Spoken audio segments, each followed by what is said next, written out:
ये वाला पार्ट थोड़ी सी क्वालिटी में इधर उधर होने वाला है, तो आप लोग थोड़ा मैनेज कर लेना। हमें दिखाया जाता है मैं भागे जा रही थी, वो लोग उसके पीछे आ रहे थे। केट भी उसे जंगल में ढूंढ रहा था। मैं पानी के पार से स्विमिंग करते हुए और नेक्स्ट लोकेशन पे पहुंच जाती है, और वहाँ पर जाने के बाद हमें दिखाया जाता है केट को।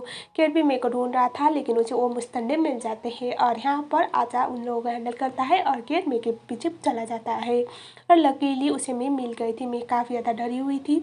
वो केट को देखने के बाद बहुत ज़्यादा सुकून फील करती है, और वो उसे हक करती है, और वो रोए जा रही थी। केट बोलता है तुम फिक्र मत करो, अभी मैं आ गया हूँ ना। और उसके बाद वो उसे बोलता है कि वो लोग कौन थे, लेकिन मेरे को खुद ही नहीं पता, और वो भी बहुत ज़्यादा कन्फ्यूज थी।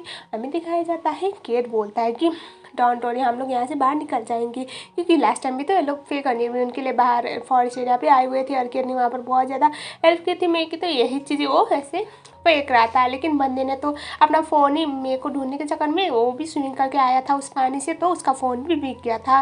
और अभी कुछ था नहीं ढंग का, तो ये लोग बस ऐसे ट्रैवल कर रहे थे ताकि जल्द से जल्द रास्ता मिल सके, या फिर जंगल में किसी न किसी का घर मिल सके, लेकिन ऐसा हो नहीं रहा था।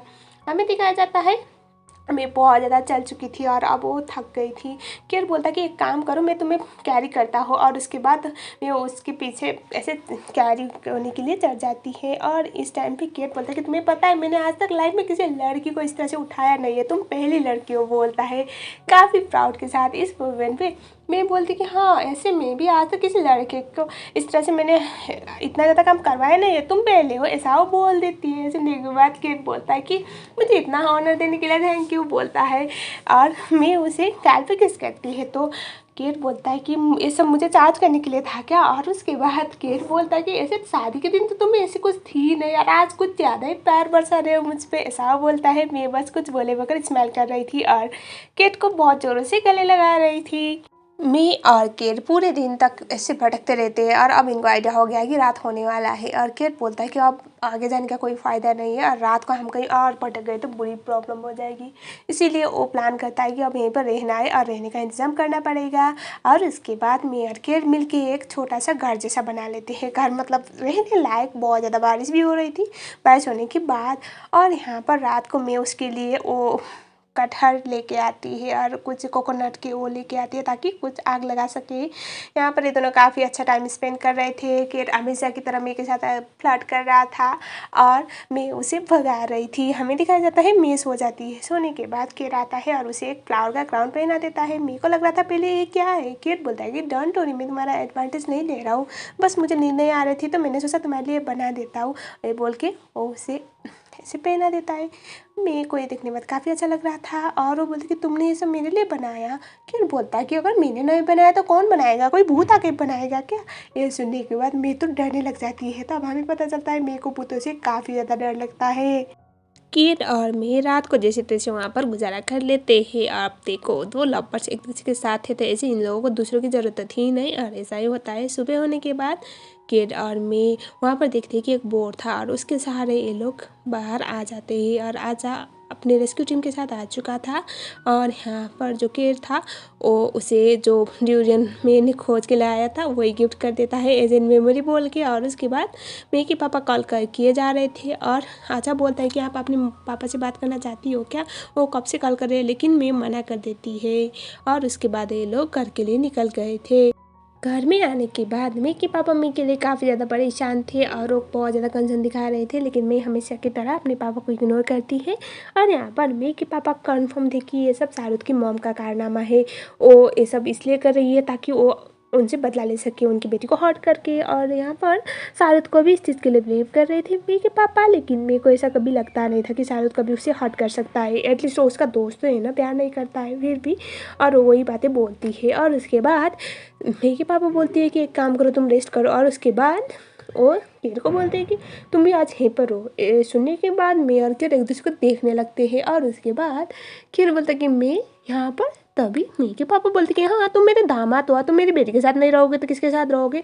ऐसे भी मेरे की सेफ्टी की ज़रूरत सबसे ज़्यादा है, तो यहीं पर रहो और मेरे का देखभाल करो। ये सुनने के बाद केट इस तरह से आचा को देखता है। आचा बोलता है कि इस बॉस बैग गाड़ी में कुछ कपड़े हैं आपके, तो मैं वो आप लोग आपके लिए ले आऊँगा, ऐसा बोल देता है। और उसके बाद केट उसे ऐसे ओके वाला साइन करता है। लेकिन यहाँ पर केट काफ़ी ज़्यादा खुश था, क्योंकि आज उसे मेरे के साथ रहने का मौका मिल रहा था।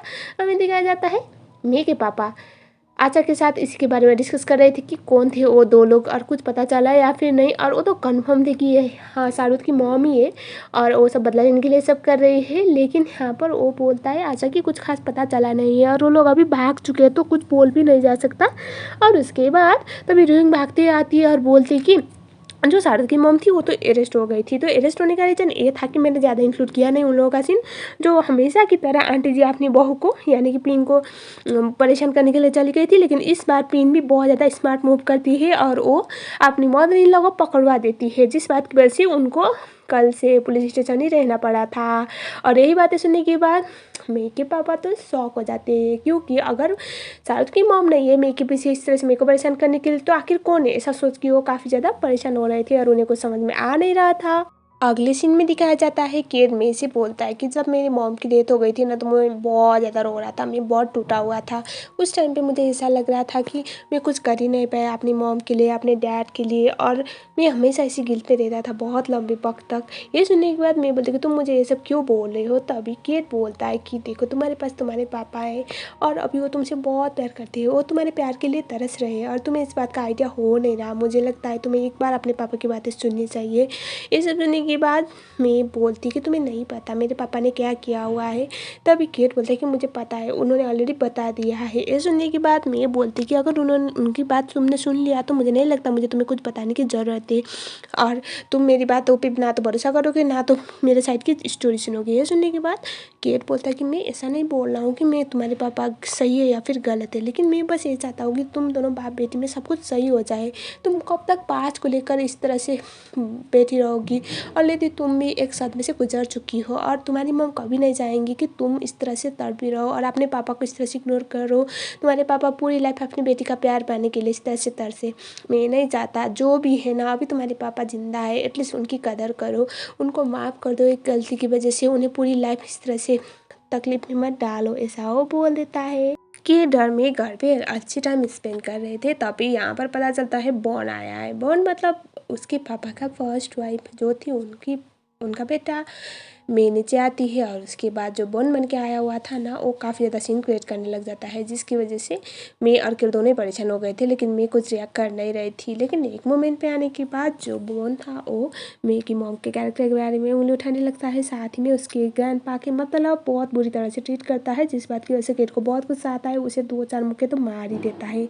बाद में पापा को आके सिचुएशन संभालना पड़ता है। मैं काफ़ी ज़्यादा सैड हो गई, रूम में जाके रोने लग जाती है। किर उसके पीछे पीछे चला गया था।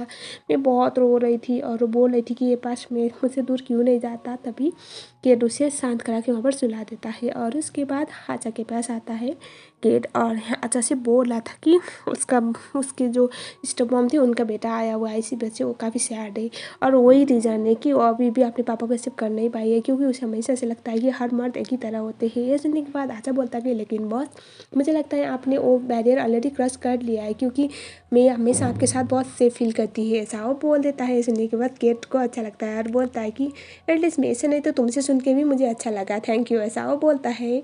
उसके बाद केर आचा से पूछता है कि पुलिस स्टेशन में क्या हुआ था। आचा बोलता है कि मुझे नहीं लगता बॉस शाहरुख की मॉम मास्टरमाइंड होगी मे के पीछे मेरे को प्रॉब्लम क्रिएट करवाने में। तो ये सुनने के बाद केर बोलता है कि हाँ मुझे भी लगता है कि शाहरुख की मॉम नहीं है, क्योंकि ये मे के बार 1 या 2 बार नहीं 4थी बार हुआ है कि मे पे किसी ने अटैक किया हुआ है, कोई और ये मास्टरमाइंड जो मे को इस तरह से परेशानी में डाल रहा है और हमें जल्दी ढूंढना होगा, ऐसा वो बोलता है।